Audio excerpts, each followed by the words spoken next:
नमस्कार साथियों, मैं अतुल भारत और आज हम कक्षा 6 की जो भूगोल की पाठ्य पुस्तक है पृथ्वी हमारा आवास, उसका पाठ 7 जो हमारा देश भारत है वह लेके आए हैं और आज हम उसके क्वेश्चन आंसर करने जा रहे हैं। तो हम बिना समय व्यर्थ करे तुरंत जल्दी से आज हम अभ्यास प्रश्न उत्तर करेंगे और लिखित रूप में करेंगे। इससे पहले हम पाठ को शुरू करें, मैं आपको बता देता हूँ कि इस पाठ को हमने ऑलरेडी अपने चैनल पे अपलोड कर रखा है, जिसमें हमने इस चैप्टर के बारे में पूरे अच्छी तरीके से बता रखा है। और इससे पहले कि जो चैप्टर्स हैं हमारे, जिसमें हमारे बहुत सारे जो चैप्टर है 1 से लेकर 6 तक, उन सारे चैप्टरों के क्वेश्चन आंसर आपको हमारे चैनल पे मिल जाएंगे। और आप डिस्क्रिप्शन बॉक्स के अंदर जाएंगे तो आपको लिंक भी मिल जाएगा उनका, ठीक है, उन क्वेश्चन आंसर्स का और उन चैप्टर्स का। तो आपको प्लेलिस्ट में जाना है और इन सब जो वीडियोस हैं उन सबको देख लेना है। आप चैनल को सब्सक्राइब जरूर कर दीजिए ताकि आप हमसे जुड़े रहे। वीडियो को एंड तक जरूर देखिएगा, आपके लिए एक बहुत अच्छा मैसेज होगा जिसके थ्रू आपकी पढ़ाई बहुत अच्छी हो जाएगी। तो बिना समय व्यर्थ करे हम शुरू करते हैं और चैनल को सब्सक्राइब कर दीजिए और दोस्तों तक जरूर पहुंचाना है, अपने दोस्तों की हेल्प करनी है। तो पहला क्वेश्चन है कि निम्नलिखित प्रश्नों के उत्तर को संक्षेप में दीजिए, मतलब शॉर्ट में बताना है आपको जल्दी से, ठीक है। तो पहला क्वेश्चन जो है यहाँ पे कि भारत को कितने भौतिक भागों में विभाजित किया जा सकता है और उनके नाम लिखिए। तो इसका लिखित रूप में उत्तर आपके सामने स्क्रीन पे भी आपको देखने को मिलेगा। तो उत्तर आपके सामने है कि भारत को हम मुख्यतः जो है वह 6 भागों में हम विभाजित करते हैं, आपके सामने है। पहला है हिमालय पर्वत, जैसे आपको पता ही है। तो हिमालय पर्वत आप लिख लीजिए कि भारत के भौतिक विभाजन में पहला हिमालय पर्वत। दूसरा भारत का उत्तरी मैदान, आपको पता है कि जो भारत का उत्तरी मैदान है, जो कि गंगा, ब्रह्मपुत्र और सिंधु का मैदान भी कहलाया जाता है, वह भारत का उत्तरी मैदान है। भारतीय मरुस्थल में आपको पता है राजस्थान के अंदर जो हमारे भारत का थार मरुस्थल है वो। प्रायद्वीपीय पठार, जिसमें आपको दक्कन का पठार देखने को मिलेगा। तटीय मैदान, तो तटीय मैदान आपको पता है कि जैसे समझ लीजिए ये हमारा भारत है, ठीक है। और ये भारत में आप इस प्रकार से भारत को देख सकते हैं। इधर तो आप जब चले आएंगे तो आपको भारत ऐसे दिख जाएगा। तो भारत का जो ये क्षेत्र है ना, ठीक है, जो क्षेत्र है यहाँ पे तटीय मैदान है भारत के, ठीक है। तो आपको तटीय मैदान यहाँ पे देखने को मिलेंगे। और छठा और आखिरी है द्वीप समूह। तो आपको ये 6 आपके सामने उत्तर है। मैं आपको थोड़ी देर बाद में मैप भी दिखाऊंगा जिसमें मैं ये 6 के 6 आपको बताऊंगा। और द्वीप समूह में आपको पता है कि हमारे अरब सागर के अंदर लक्षद्वीप है और आपका बंगाल की जो खाड़ी है उसके अंदर अंडमान और निकोबार द्वीप समूह है। अरब सागर के अंदर लक्षद्वीप समूह है और उधर अंडमान और निकोबार द्वीप समूह है। 2 द्वीप समूह भारत के हैं। आगे चलते हैं, नेक्स्ट क्वेश्चन पे हम लोग चलते हैं। तो यहाँ पे हम सेकंड क्वेश्चन पे चल रहे हैं, जिसमें लिखा है कि भारत की स्थलीय सीमा 7 देशों से जुड़ी है, उनके नाम लिखिए।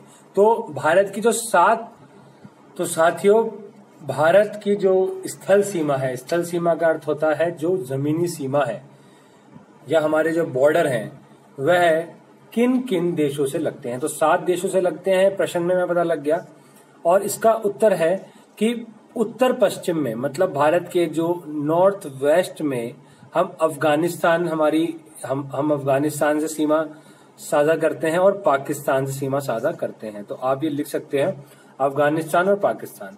नॉर्थ में पूरे उत्तर में हम चीन, नेपाल और भूटान से सीमा साझा करते हैं और पूर्व में बांग्लादेश और म्यांमार से। तो ये 7 देश हो गए। पहला अफगानिस्तान, दूसरा पाकिस्तान, तीसरा नेपाल, चौथा चीन, 5वां भूटान, 6ठा बांग्लादेश और 7वां म्यांमार, ठीक है। तो आप ये जो देश हैं इनको मैं एक बार और हाईलाइट कर देता हूं ताकि आपको दिक्कत ना हो, ठीक है। मैं थोड़ा सा बड़ा कर देता हूं और आप इसको लिख लीजिए। अगर आपको अच्छे से नहीं दिख रहा हो ना तो आप 360p पे वीडियो की क्वालिटी कीजिएगा, आपको बहुत अच्छे से दिखेगा। अफगानिस्तान, ठीक है, पाकिस्तान, चीन, नेपाल, भूटान, बांग्लादेश, ये म्यांमार, ठीक है, तो ये 7 देश आप लिख लीजिए, आपको कोई भी प्रॉब्लम नहीं होगी। ठीक है, आप वीडियो को पॉज करके भी लिख सकते हैं। हम नेक्स्ट क्वेश्चन पे चलते हैं। तो दोस्तों यहाँ पे हम तीसरे पे आ गए हैं कि कौन सी 2 प्रमुख नदियां अरब सागर में गिरती है। मैं आपको ऐसे ही बोल सकता हूँ कि नर्मदा और तापी नदियां हैं, लेकिन मैं आपको लिखित रूप में लेकर आऊंगा ताकि आपको हेल्प हो। तो नर्मदा और तापी, ठीक है, नर्मदा और तापी 2 नदियां अरब सागर में गिरती हैं। गंगा एवं ब्रह्मपुत्र के द्वारा बनाए गए डेल्टा को क्या कहते हैं? तो उनको जो डेल्टा का जो नाम है वह है सुंदरवन। ठीक है, सुंदरवन डेल्टा। मैं आपको अभी लिखित रूप में दिखा देता हूं ताकि आपको कोई प्रॉब्लम ना हो। तो दोस्तों आपके सामने स्क्रीन पे दिख रहा है कि कौन सी 2 प्रमुख नदियां हैं जो अरब सागर में गिरती हैं। तो नर्मदा है और तापी है। ठीक है, जो कि पश्चिम की ओर बहकर कहां गिरती है? अरब सागर में गिरती है। तो नर्मदा और तापी, ये आपको दोनों नदियां लिखनी है, नर्मदा और तापी। गंगा एवं ब्रह्मपुत्र द्वारा बनाया गया डेल्टा का नाम मैंने अभी आपको बताया था, जो कि बंगाल की खाड़ी में गंगा एवं ब्रह्मपुत्र नदियों के मुहाने पर सुंदरबन डेल्टा स्थित है। कौन सा वन? सुंदरबन। तो आप सुंदरबन डेल्टा को आपको याद रखना है। बहुत विशाल डेल्टा है, भारत का सबसे बड़ा डेल्टा भी सुंदरबन ही है, और यूनेस्को के अंदर भी इसका नाम है कि इतना सुंदर ये डेल्टा है। आगे चलते हम। भारत में कितने राज्य तथा कितने केंद्र शासित प्रदेश है? किन 2 राज्यों की राजधानी एक है? किन 2 राज्यों की राजधानी एक ही है? तो मैं आपको बता देता हूं कि भारत के अंदर 28 राज्य है। ठीक है, लेकिन केंद्र शासित प्रदेश जो है वह है 8। ठीक है, तो ये 7 नहीं है, इसको आप 8 कर लीजिए अपडेट जो है, क्योंकि जम्मू कश्मीर को जब अलग किया गया तो पहले तो वह 2 केंद्र शासित प्रदेश बनाए गए, तो 7 से 2 हो गए और 29 राज्यों से 28 हो गए वापस। लेकिन दादर और नागर हवेली और दमन दीव को एक कर दिया गया। पंजाब और हरियाणा की एक ही राजधानी है जो कि चंडीगढ़ है। ठीक है, आपको ये भी याद रखना है। तो आप लिखित रूप में आराम से आप ये नोट डाउन कर लीजिए, आपके सामने है, आप वीडियो को पॉज करके भी नोट डाउन कर सकते हैं। वीडियो आपको कैसी लग रही है आप जरूर कमेंट बॉक्स में बताइए। अगर कोई परेशानी है तो आप जरूर बताइए, हम उसको सॉल्व करेंगे। 360 पे देखिए और वीडियो को एंड तक देखिए। सब्सक्राइब कर दीजिए ताकि आप हमारे से जुड़े रहें।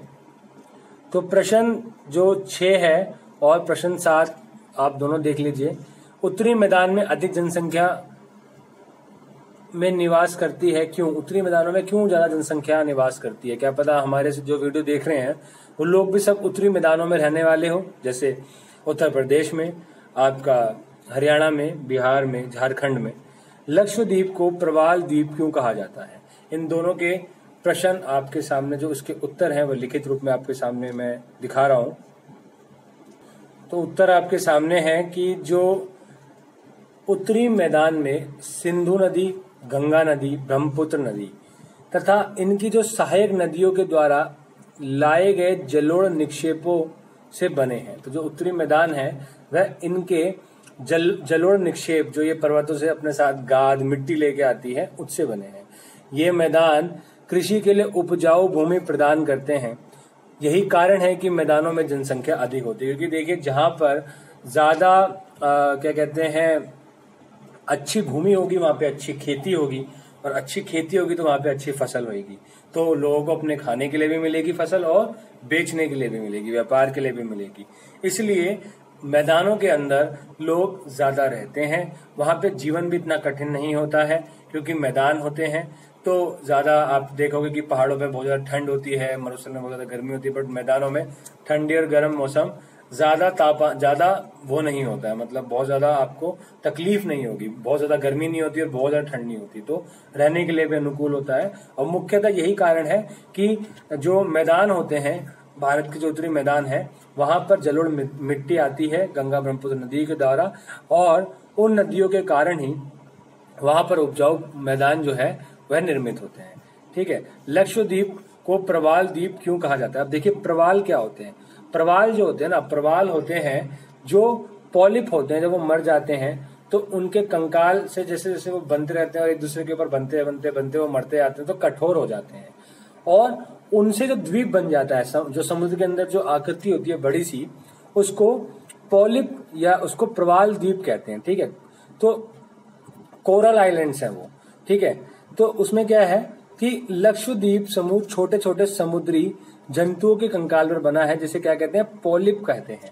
जब पॉलिप मर जाते हैं, ठीक है, तो वह दूसरे पॉलिप उनके ऊपर ही बन जाते हैं, तो जो उनके खोल होते हैं, जो उनका कंकाल होता है, वह कठोर हो जाता है। और ऐसे एक पॉलिप हो गया, बहुत सारे समझ लीजिए बहुत सारे पॉलिप है, अब उन पे और पॉलिप ऐसे पैदा हो गए और बनते गए मरते गए और ये ना हार्ड हो गए, पत्थर की तरह बन गई है। तो इस प्रकार से ये ऐसे ऐसे बनते बनते समुद्र के ऊपर आ जाते हैं, और समुद्र के ऊपर है ना ये एक जमीन बन जाते हैं जो कि एक आइलैंड के रूप में हो जाती है।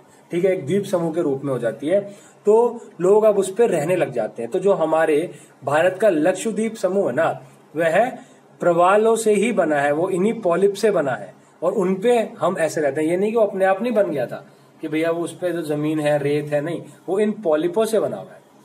अब हम नेक्स्ट क्वेश्चन पे चलते हैं कि सही उत्तर को चिन्हित कीजिए। तो आपके सामने है कि सही उत्तर चिन्हित कीजिए, मतलब सही उत्तर पर आप क्या करना है, आपको निशान लगाना है। तो पहला जो क्वेश्चन है, हिमालय के सबसे दक्षिणी भाग को क्या कहा जाता है। देखिए मैं आपको बताता हूं, उत्तर से नॉर्थ से साउथ की तरफ जब चलेंगे ना, तो सबसे ऊपर जो है नॉर्थ में तो है हिमाद्री, और उसके बाद है हिमाचल, एंड में आता है शिवालिक। तो सही उत्तर क्या हुआ, शिवालिक। तो आपको ये याद रखना है कि जो हिमालय का सबसे दक्षिणी जो भाग है उसको कहते हैं शिवालिक। शिवालिक को आप राइट कर लीजिए। दूसरा जो इसका क्वेश्चन है कि सह्याद्री को अन्य किस नाम से जाना जाता है। तो भारत का जैसे मैंने आपको बताया था कि भारत है ये, तो भारत का जो ये दक्षिण का जो हिस्सा है, दक्षिणी भाग है, उसमें जो ये हिस्सा है ना, ये है पश्चिमी घाट, और पश्चिमी घाट को ही क्या कहा जाता है, पश्चिमी घाट को कहा जाता है सह्याद्री। ठीक है, ये आपको याद रखना है। हिमालय तो हिमालय का हिस्सा है, और अरावली अपनी अरावली श्रेणी है, सबसे पुरानी है। अब अगला क्वेश्चन आ गया कि पाक जल संधि किन दो देशों के बीच है। तो पाक जल संधि, अभी पाकिस्तान से मत ले लेना आप, ठीक है। तो पाक जल संधि जो है वह है भारत और श्रीलंका के बीच में है, तो आप इसको टिक कर लीजिए। पाक जल संधि जो है वह किसके बीच में है, भारत और श्रीलंका के बीच में है। श्रीलंका ना मालदीव के बीच में और ना मालदीव और भारत के बीच में, भारत और श्रीलंका के बीच में है। मन्नार की खाड़ी भी वहीं पे ही है, ठीक है। और ये जो है पाक, लेकिन मन्नार की खाड़ी एक अलग जगह है, मतलब मन्नार की खाड़ी और ये जो पाक जल संधि है ना, मन्नार की खाड़ी और आपका बंगाल की खाड़ी को जोड़ता है, ठीक है। इसलिए उस क्षेत्र के वहां पे जल संधि का अर्थ क्या होता है, जो दो जल श्रेणियों को जोड़े और दो जमीन के भागों को अलग करे। अब ये जैसे ये हिंदुस्तान हो गया, भारत हो गया और ये श्रीलंका हो गया, तो यहाँ पे दो समुद्र है, ठीक है। यहाँ पे मन्नार की खाड़ी है, बंगाल की खाड़ी है, ठीक है। तो इन दो समुद्रों को, या यहाँ पे हिंद महासागर आप ले लीजिए, महासागर ही ले लीजिए आप, यहाँ बंगाल की खाड़ी ले लीजिए। तो बंगाल की खाड़ी और हिंद महासागर को जोड़ने वाला जो एक चैनल है, ठीक है, ये जल संधि हो गया। जल संधि दो समुद्री क्षेत्रों को जोड़ती है और दो स्थल संधियों को अलग अलग करती है। भारत और श्रीलंका के मध्य में पाक जल संधि है। आगे चलते हैं। जो चौथा है, अरब सागर में स्थित भारतीय द्वीप समूह कौन से? थोड़ी देर पहले ही मैंने अभी आपको बताया था। देखिए, अंडमान और निकोबार द्वीप समूह तो बंगाल की खाड़ी में है, ठीक है, बंगाल की खाड़ी में है, बे ऑफ बंगाल में है। लक्षद्वीप समूह जो है वह भारत के अरब सागर में स्थित है। भारतीय द्वीप समूह जो अरब सागर में स्थित है वो लक्षद्वीप समूह है। पांचवा है, भारत की सबसे पुरानी पर्वत श्रृंखला कौन सी है? वह अरावली पर्वत श्रृंखला है, आपको याद रखनी है। और अरावली जो पर्वत श्रृंखला है सिर्फ भारत की ही नहीं, विश्व की पुरानी श्रृंखलाओं में से एक है, ठीक है, जिसे कहते हैं ना बड़े पुरानी जो श्रृंखलाएं हैं उनमें से एक जो श्रृंखला है वो भारत की अरावली श्रृंखला भी है, अरावली पर्वत श्रृंखला भी है, ठीक है। भारत का क्षेत्रफल लगभग कितना है? खाली स्थान को भरिए। तीसरे प्रश्न पे हम लोग आ गए हैं। तो भारत का क्षेत्रफल लगभग कितना है? तो भारत का जो क्षेत्रफल है वो 32.8 लाख, ठीक है, वर्ग किलोमीटर है, ठीक है, वर्ग किलोमीटर है। आपको ये याद रखना। मैं अभी आपको दिखा दूंगा, सब दिखा दूंगा, चिंता मत करो, आप परेशान नहीं होना आपको, ठीक है। लेकिन आप समझ लीजिए, महान हिमालय को नाम से जाना जाता है। अभी थोड़ी देर पहले मैंने बताया था हिमाद्री, क्योंकि वहां पे बर्फ बहुत ज्यादा होती है। क्या होती है? बर्फ बहुत ज्यादा होती है। और हिमाद्री का अर्थ भी यही है कि जहाँ पे हिम बहुत ज्यादा हो, तो हिमाद्री।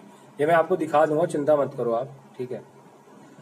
क्षेत्रफल की दृष्टि से भारत का सबसे बड़ा राज्य है राजस्थान। नर्मदा नदी कहाँ गिरती है? नर्मदा नदी गिरती है आपका, नर्मदा और तापी नदी, दोनों नदी कहाँ गिरती है? मैंने अभी थोड़ी देर पहले आपको बताया था, अरब सागर में, ठीक है। कहाँ गिरती है?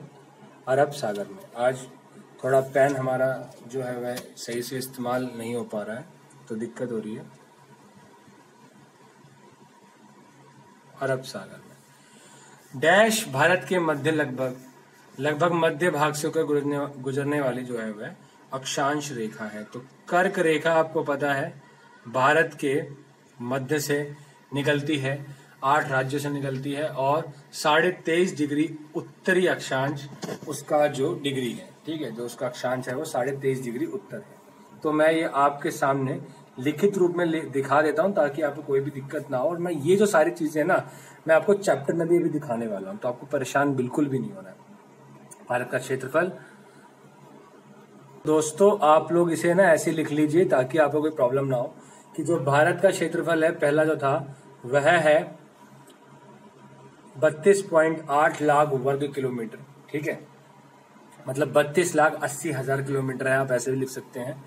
हिमाद्री वृहद हिमालय को कहते हैं, जो सबसे बड़ा भाग है, ठीक है, हिमालय का। राजस्थान जो भारत का सबसे बड़ा राज्य है। नर्मदा और तापी नदियां, जो दोनों नदियों के बारे में बोला गया है कि कहाँ गिरती हैं, तो अरब सागर के अंदर गिरती है। और भारत के मध्य से गुजरने वाली अक्षांश रेखा कर्क रेखा है। कर्क रेखा है 23.5 डिग्री जिसका अक्षांश है, ठीक है। ये आपको लिख लेना है, कोई भी आपको प्रॉब्लम नहीं होगी। यहाँ पे हमारे प्रश्न उत्तर तो कंप्लीट हो गए, लेकिन मानचित्र का कार्य जिसमें कर्क रेखा भारत का मानक याम्योत्तर, जिस राज्य में आप निवास करते हैं, अंडमान द्वीप समूह, निकोबार और लक्षद्वीप समूह, और पूर्वी घाट एवं पश्चिमी घाट को दिखाना है। तो इनको मैं मैप में दिखाता हूं और आपको मैप के थ्रू थोड़ी चीजें भी बताता हूं, ठीक है। देखो साथियों देखिए यहाँ पे कि ये है प्रवाल द्वीप, और ये प्रवाल द्वीप कहाँ का है? हमारे भारत के लक्षद्वीप का है। मैंने थोड़ी देर पहले आपको बताया था, ये ऐसे ऐसे जो है ये ऐसे बनते गए एक के ऊपर एक, एक के ऊपर एक, और ऐसे समुद्र के बाहर आ गए हैं। तो यहाँ पर ये टूरिस्ट प्लेस भी है, यहाँ पे लोग जाते हैं, देखते हैं। तो ये प्रवाल द्वीप है, लक्षद्वीप समूह जो भारत का है और अरब सागर में स्थित है, ठीक है। भारतीय मरुस्थल थार मरुस्थल आपको पता है। हिमाद्री वृहद हिमालय को हिमाद्री कहते हैं। देखो यहाँ पे ब्लैक जो बोल्ड लेटर्स में है वह सब आपके सामने है। जलोढ़ निक्षेप मैंने आपको बताया था कि ये नदियों के द्वारा लाई गई बहुत महीन मिट्टी होती है और नदी बेसिन में निक्षेपित कर दी जाती है, मतलब बिछा दी जाती है, ठीक है। यहाँ पे देख लो आप, ठीक है, ये आपको हिमालय की श्रृंखला दिख जाएगी जो अभी हम थोड़ी देर पहले देख रहे थे, कि ये जो सबसे ऊपर का जो भाग है ये हमारा वृहद हिमालय है। जो सबसे मध्य का आप ये देख लीजिए कि मध्य का ये भाग है जो कि मध्य हिमालय कहलाया जाता है या हिमाचल कहलाया जाता है। और सबसे दक्षिणतम जो है वह ये शिवालिक रेंज है, ठीक है, हिमालय की। उसके बाद में आप यहाँ पे देखो कि ये जो क्षेत्र है ये सारा जो गंगा का क्षेत्र है, नदियों का जो क्षेत्र है, ये सारा मैदान है। और आप यहाँ पे अरावली श्रेणी भी देख सकते हैं, पश्चिमी घाट आप देख सकते हैं, और आप यहाँ पे जो है पूर्वी घाट भी देख सकते हैं। आगे चलते हैं, हम ऊपर चलते हैं। देखिए भारत का मानक याम्योत्तर है वो 82 डिग्री है। पहले तो आप यहाँ पे कर्क रेखा देख लो, ठीक है। कर्क रेखा आप देख सकते हैं कि भारत के बीचों बीच से निकलती है, ये रही कर्क रेखा, ठीक है। ये कर्क रेखा है 23.5 डिग्री नॉर्थ, इसका क्या है? अक्षांश है, ठीक है। इसका लैटिट्यूड है। और लॉन्गिट्यूड आपको पता है भारत के लॉन्गिट्यूड क्या होता है, ऐसे होता है लॉन्गिट्यूड, ठीक है। और जो ये लॉन्गिट्यूड और लैटिट्यूड की बात थी, यहाँ पे भारत का मानक यामी उत्तर है इस प्रकार से आप देख सकते हैं। और ये भारत का जो है वो टाइम निर्धारित करता है, तो 82.5 डिग्री आपको ईस्ट ये मिलेगा। और ये देखिए भारत के पड़ोसी देश, तो आप ये पड़ोसी देश जो है वह आराम से देख लीजिए, आपको कोई भी प्रॉब्लम नहीं होगा। कि अभी हमने जो बात की थी कि भारत के उत्तर पश्चिम में 2 हैं, ये उत्तर पश्चिम वाले हैं अफगानिस्तान और पाकिस्तान, ठीक है। चीन, नेपाल और भूटान हमने ये देखे थे कि जो उत्तर के हैं, और बांग्लादेश और म्यांमार हमारे पूर्वी जो देश हैं, हमारे पड़ोसी देश हैं, ठीक है। तो ये जो है इनसे हम अपनी सीमा साझा करते हैं, और आप देख भी सकते हैं, देखो कैसे कैसे हम यहाँ पे सीमा साझा करते हैं। हमारे 2 द्वीपीय देश भी हैं जो पड़ोसी देश हैं। जो 2 द्वीपीय पड़ोसी देश हैं वह कौन कौन से हैं, एक तो श्रीलंका है और एक मालदीव है, तो आपको ये भी याद रखना है। तो यहाँ पे जो है हमारा चैप्टर खत्म हो चुका है, और हमने यहाँ पे देखिए, आप यहाँ पे देख सकते हैं, यहाँ पे लिखा है बुक के अंदर कि भारत के 28 राज्य और 8 केंद्र शासित प्रदेश है, भारत एक विशाल देश है, ठीक है। तो आपको ये भी मैं इसलिए दिखा रहा हूँ ताकि आपको पूरा पता होना चाहिए कि हम लोग जो हम पढ़ रहे हैं वो बहुत ऑथेंटिकेटेड है, और ये हमारी जो हमारी बुक है एनसीईआरटी की किताब है उसके अंदर का ये चैप्टर है। अगर आपने अब तक चैनल को सब्सक्राइब नहीं किया है जरूर कर लीजिए, आपको यूजफुल लगती है वीडियो जरूर देखिए, और दोस्तों तक जरूर पहुंचाइए। कैसी लगी वीडियो कमेंट बॉक्स में जरूर बताइएगा। हमारे क्यूज क्वेश्चन आंसर चलते रहते हैं जो कि हमारे चैनल पे हम लोग डालते रहते हैं, कोई उसकी कॉस्ट नहीं होती है, आपको सिर्फ दबाना है और आप चेक कर सकते हो अपने आप को कि भैया आपको कितना आता है, तो वो भी एक बहुत अच्छी चीज है। अब मेन बात जो हमने बताई थी कि हम वीडियो के एंड में एक चीज आपको बताएंगे, तो वीडियो के एंड में जो कि हम लोग अपने आप को किस प्रकार से एक अच्छा स्टूडेंट बना सकते हैं। एक अच्छा स्टूडेंट हम जो बना सकते हैं अपने आप को, वह तब बना सकते हैं जब हम मानसिक रूप से बिल्कुल फिट हो, ठीक है, और फिजिकल रूप से भी अपने आप को हम ठीक ठाक रखें। तो पहले हम अपने आप को अंदर से शांत रखें। शांत रखने के लिए हमें जो बाहर की जो हमारी सोच होती है, हमें जो परेशान करती है, उसकी वजह से हम पढ़ नहीं पाते। अगर आप मेडिटेशन करेंगे और रेगुलरली मेडिटेशन करेंगे तो आपकी पढ़ाई बहुत अच्छी हो जाएगी। तो मेडिटेशन कैसे करनी है, सबसे बड़ी बात ये, मेडिटेशन को कैसे जानना है, तो इसके लिए सहज योगा मेडिटेशन जो कि अभी आपके स्क्रीन पर आएगी, एक लिंक भी आपको डिस्क्रिप्शन बॉक्स में मिल जाएगा और आपकी स्क्रीन पे भी मैसेज आएगा। आप उनके थ्रू डायरेक्टली मेडिटेशन कर सकते हैं और आपको बहुत ज्यादा हेल्प होगी। जो बच्चे हमारे साथ मेडिटेशन करते हैं और पढ़ाई भी करते हैं, उनके नंबर बहुत अच्छे हुए हैं, उनकी पढ़ाई में बहुत इजाफा हुआ है, उनको बहुत लाभ हुआ है, और ये मेरा पर्सनल एक्सपीरियंस है कि उससे बहुत ज्यादा आपको फायदा होगा। तो बिना टाइम को आप खराब करें, क्योंकि इस टाइम अगर आप पढ़ लें और आप अपने आप को विकसित कर पाए अच्छे से, तो आप बहुत अच्छी जगह पहुंच जाएंगे और आपके जो सपने हैं वो आप पूरे कर पाएंगे। तो ये छोटा सा मैसेज आपके लिए था। अभी आप स्क्रीन पे कुछ मैसेजेस होंगे, वो आप देख लीजिएगा, आप वो नोटिस कर सकते हैं, आप वो नोट कर सकते हैं साइट्स को, और डायरेक्टली आप डिस्क्रिप्शन बॉक्स में जाके जो लिंक्स मिलेंगे उनको टच करके डायरेक्टली पहुंच भी सकते हैं। तो आप घर पे रहिए, स्वस्थ रहिए, ये मस्त रहिए। ये वीडियोस आप, ये जो मैसेजेस हैं ये आपके